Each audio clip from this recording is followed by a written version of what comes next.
When I collapsed at work, I expected the people who loved me to show up. Instead, the hospital room stayed empty, until the moment I checked my phone and saw the post my sister tagged me in. That one photo told me exactly who I was to them, and what I had to do next. I didn't know it then, but everything was about to change. When I collapsed at work, the doctors called my parents. They never came. 3 days later, still hooked to machines, I opened my phone and saw what they'd been doing. Instead, my sister's smiling face tagged me under a photo. Family day without the drama. The caption burned more than the IV in my arm. I didn't text. I didn't cry. I just watched the likes climb, wondering when families stopped meaning love and started meaning performance. Then 4 days later, 74 missed calls appeared on my screen, and one message from Dad: "We need you." That's when everything changed, just not the way they expected. I used to believe exhaustion was just part of being dependable. At Green Tech, deadlines were tight projects, endless, and somehow I was always the one who stayed late, the one who made things happen. My coworkers said I had the kind of discipline that scared them. They didn't know it wasn't drive, it was survival. Because every hour I worked wasn't just for me. It was for the people waiting at home to be rescued again. My dad, Robert, had been out of work since the housing crash. He called it temporary, but 7 years felt permanent. My mom, Elena, said he just needed time, but what he really needed was someone else's paycheck. Mine. My sister Marissa, our family's influencer, was always launching something new. A wellness brand, a podcast, a candle line. Each failed faster than the last. My support often came through quick transfers labeled help or just this month. And Peyton, the youngest, still in design school, liked to play the peacekeeper. She never argued. She just borrowed quietly and forgot loudly. From the outside, we looked perfect. A smiling family and holiday photos, all matching sweaters and fake laughter. Online, Marissa called us the Miller's proof that love is everything. She posted that right after I'd paid Mom's car insurance and covered the mortgage's late fee. Love apparently had a balance due. Grandpa Joe was the only one who ever saw through it. He'd been a law firm accountant for 40 years and could read people like spreadsheets. "You can't audit love," he once told me, "but you'll know when the numbers stop adding up." He warned me gently that my parents had started seeing me as the fallback plan. I didn't want to believe him. I was raised to think loyalty fixed everything. So I kept fixing. I paid what I shouldn't, smiled when I shouldn't. The truth is, I was scared to stop. Scared that if I ever said no, they'd finally show me what love was really worth. The night before I collapsed, I was still in the office at 10 p.m. staring at blueprints I couldn't even focus on. My chest had been tightening for weeks, my vision fading at the edges. I thought it was stress. It wasn't. But even then, as I packed up my laptop, my phone buzzed with a text from Marissa. "Can you cover my rent? Promise I'll pay you back next month." I typed a reply, then deleted it, then typed again. "Sure." That was the last message I sent before the floor came up to meet me. The hospital lights were too white, too clean, like they were trying to erase what had happened. When I opened my eyes, everything was blurred. The ceiling tiles, the IV lines, the nurse asking if I knew where I was. I didn't answer right away. I was still trying to remember what day it was. My phone was dead. My chest ached. The monitor beside me beeped softly, keeping time with something fragile inside me. When a doctor finally explained, his voice was calm but distant. "Cardiac event. You were lucky your coworker acted fast." Lucky. That word stung, because luck shouldn't be what kept me alive. Love should have done that. They told me they'd called my emergency contacts, my parents, but no one had answered. We left several messages, the nurse added carefully, like she was afraid the truth might hurt more than the IV needle in my arm. Hours passed. No calls, no visits, nothing. I watched sunlight crawl across the wall until it disappeared again.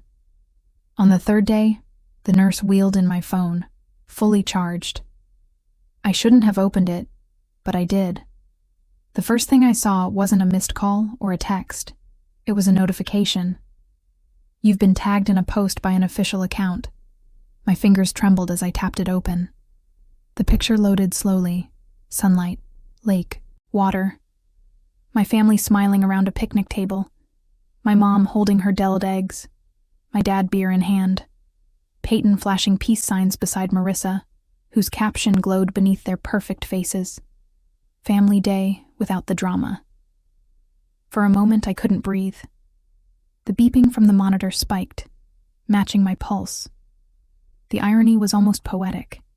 They had erased me while pretending to celebrate family. I zoomed in on their faces, smiling, relaxed, carefree. No one looked guilty. No one looked like they were missing me. A nurse passed by and asked if I needed anything. I said, "No, I think I've had enough." I didn't comment, didn't call, didn't even text. I just stared until the phone dimmed, and my reflection looked back at me pale, tired, but suddenly calm. That kind of calm that doesn't come from peace. It comes from clarity. By the fourth day, I started walking again, slow and unsteady, dragging the IV pole like a second shadow. The doctor said recovery would take weeks. He didn't know it wouldn't just be my heart that needed healing. Then one morning, my phone buzzed nonstop. 74 missed calls. A text from Dad. "We need you." Answer. Immediately. "No. How are you?" No apology, just urgency. Command. Panic. I read it once. Then again, the absurdity almost made me laugh. They ignored me when I needed the most, and now they were demanding I save them. But I didn't call back. Not this time. Instead, I scrolled to another contact. Grandpa Joe. My thumb hovered over his name, the only one that still meant safety. When I pressed call, he answered on the second ring. I heard. He said quietly, "You don't have to explain." That was the first time in years someone had spoken to me like I mattered. Grandpa Joe showed up 40 minutes later, still wearing his old brown windbreaker and that expression that never gave anything away. He didn't hug me. He never was the hugging type. But he sat down beside my hospital bed like he'd been doing it his whole life. So he said, glancing at the monitor beside me, "They finally broke you, huh?" I smiled barely. Guess so. He didn't ask for details. He already knew. That was his way. Silent surgical understanding. He stayed the entire day talking to my nurse, making sure my insurance covered what it should. When the billing clerk mentioned a few unpaid balances, he didn't flinch. He pulled out his tablet and began typing. "What are you doing?" I asked. "Taking stock," he said. "Before you start cutting cords, you need to know where they all lead." We went through everything. My checking accounts, my automatic transfers, the car insurance payments, the credit card joint lines. My stomach turned as the list grew. Every week, money left my account like slow bleeding. Marissa's loan, Peyton's rent, Mom's car, even a utilities payment under my name for a house I hadn't lived in since college. "How did I let this happen?" I whispered. "You thought it was love," he said simply. "They thought it was obligation. Different math." That night, while the machines hummed and the hospital went quiet, Grandpa Joe showed me how to shut them off one by one. Not out of spite, but self-preservation. He drafted a spreadsheet, wrote out every recurring payment, and handed it to me like a map out of hell. "Tomorrow," he said, "we start with the bank." I didn't sleep much. I kept seeing that photo, their smiles, the sunlight, and hearing the faint beep of the monitor like a countdown. The next morning, I called my Bank from the hospital. The clerk recognized my voice. I'd been the reliable one for years. By noon, the auto transfers were gone. Marissa's account canceled. Peyton's rent deposit stopped. Mom's insurance removed. Each click felt like breathing again. By evening, the phone started buzzing. First text from Mom. "We just heard what happened. Why didn't you tell us?" Then Peyton, "Can we talk? It's all a misunderstanding." I ignored them all. Grandpa Joe sat beside me reading the paper, pretending not to watch. "You feel guilty yet?" he asked finally. "Yeah," I admitted. "A little. That'll pass," he said, folding the newspaper. "Guilt's the tax good people pay before freedom." The next day, I left the hospital. Grandpa Joe drove me home. My apartment felt smaller than I remembered, like the walls were listening. I silenced my phone, unplugged it, and stared out the window for a long time. Then a vibration. Another message from Dad. "This is serious. Call me now. Everything is falling apart." I almost felt sorry for him. Almost. They'd mistaken my silence for surrender. They didn't know silence was the sound of me taking back control. 2 days later, I was back at Grandpa Joe's place in Portland, a small one-story house that smelled faintly of coffee and old wood. He'd cleared the dining table, spreading out files like a general preparing for war. The afternoon sun slanted across stacks of papers, payment histories, account statements, insurance letters, my financial fingerprints across years of quiet enabling. "Every story leaves a paper trail," he said. "Yours just happens to be in dollars." He wasn't wrong. By the time we finished, the picture was clear. I hadn't just helped them. I had been financing the illusion of their stability. Without my income, everything they'd built, the image, the comfort, the control, would collapse. And it did. The calls doubled. My voicemail filled with my mother's careful voice. Sweet on the surface, sharp underneath. "Ava, honey, we didn't know you were in the hospital. Why didn't you tell us sooner?" Then softer, almost a whisper. "Your father's worried about the mortgage again. Worried, not sorry." Marissa's text came next.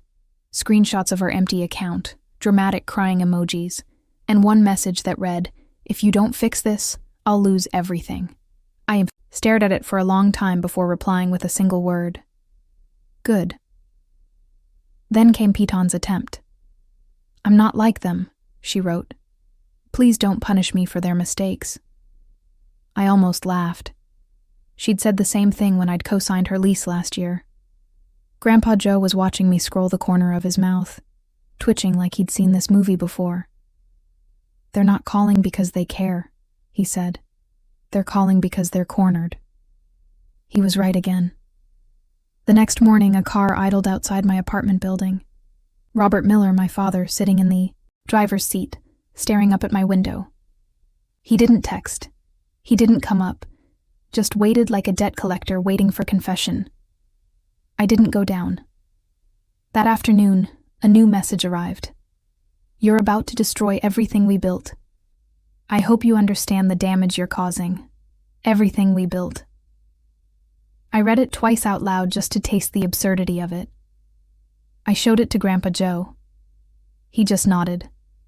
That sentence says more than he ever meant it to. And then came the video. Marissa uploaded it that night. A slow, emotional walkthrough of our childhood home, now empty. The camera panned across bare walls and scattered boxes, her voice trembling. They took everything she said. And guess who let them?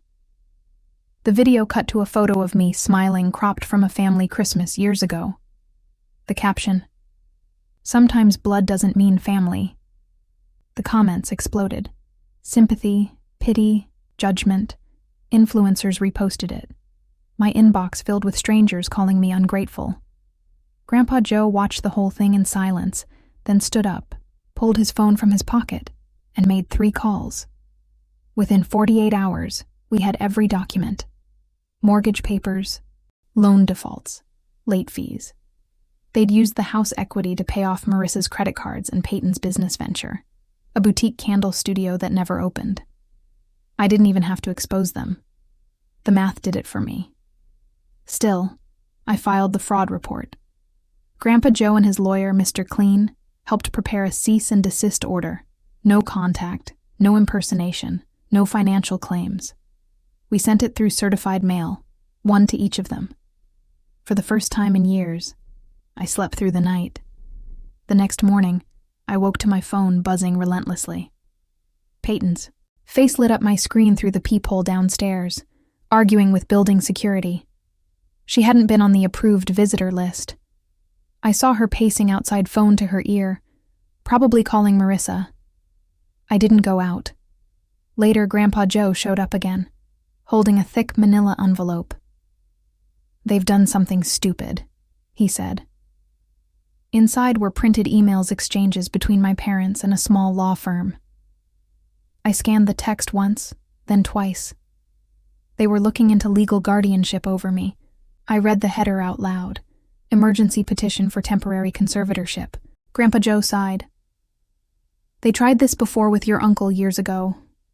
Didn't work then either. But this time, it could have, if I hadn't already moved everything under the trust he'd created. If my doctor hadn't written statements verifying my stability. If my HR department hadn't sent confirmation. I was on medical leave, not termination. By the time they filed our preemptive paperwork, had already hit the courthouse. Their motion was dead on arrival. Still, they didn't stop.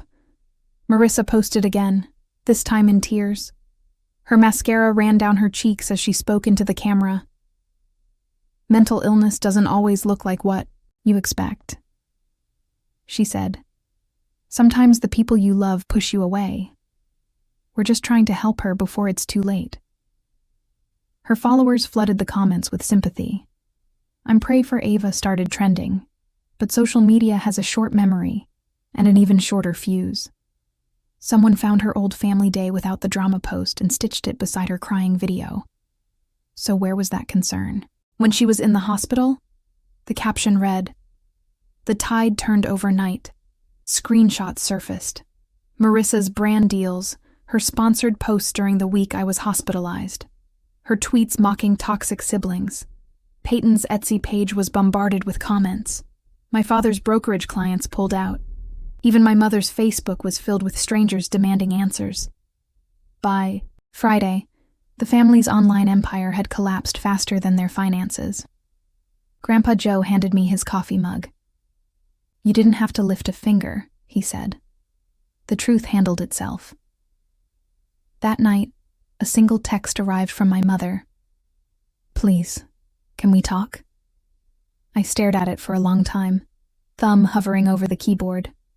Then I locked the screen and set it face down. Across the room, Grandpa Joe was reading. "You okay?" he asked. "Yeah," I said quietly. "Just done." But they weren't. The next morning, a courier delivered another envelope.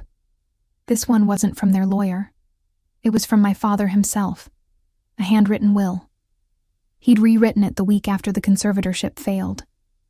In shaky pen, it read, "In the event of my death, all assets go to the remaining family who maintain unity.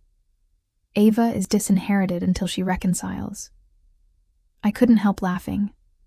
It was the same manipulation, just wrapped in formal ink.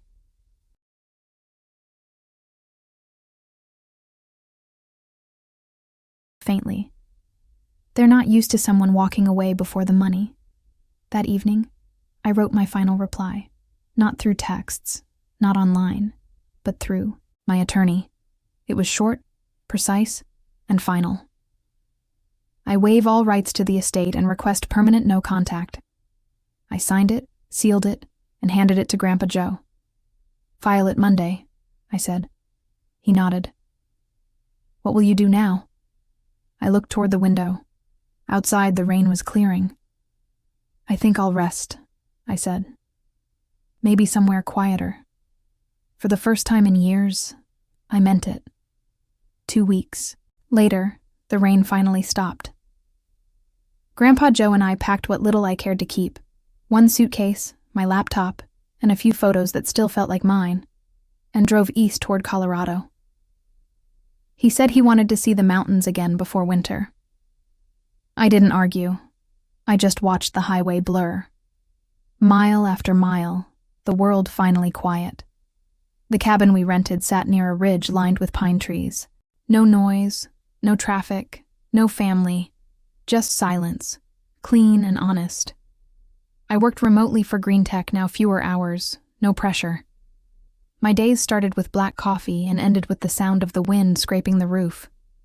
Sometimes I'd still get messages, a cousin asking what really happened, a stranger saying they read the posts online. I didn't answer. I didn't need to let them believe. Whatever version made sense to them. My truth didn't need witnesses anymore. Grandpa Joe would sit by the window, newspaper in hand, pretending not to watch me breathe easier. "You did it," he said one morning. "You broke the cycle."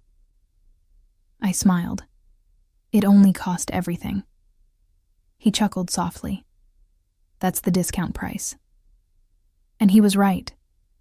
Because what I gained was worth more than all the apologies, all the inheritances, all the forced family photos combined. For the first time in my life, I wasn't the provider, the fixer, or the daughter who owed everyone. I was just Ava, alive, unowned, and finally free. I used to think silence meant defeat, that walking away was the same as giving up. But now, I know silence can be a choice, a border, a kind of peace that doesn't need anyone's permission. My family still tries to reach out through other people testing if I'll break the quiet. I never do. Some stories don't need new chapters. They just need to end. If you've ever been called selfish for finally putting yourself first, I hope this reminds you choosing peace isn't betrayal. It's survival. They can keep their posts, their pity, their version of the truth. I'll keep my stillness, my laughter, my life. If you've ever had to choose your own peace over people who only showed up when they needed you, share your story below. And hit subscribe. Your voice deserves a space where it's finally heard.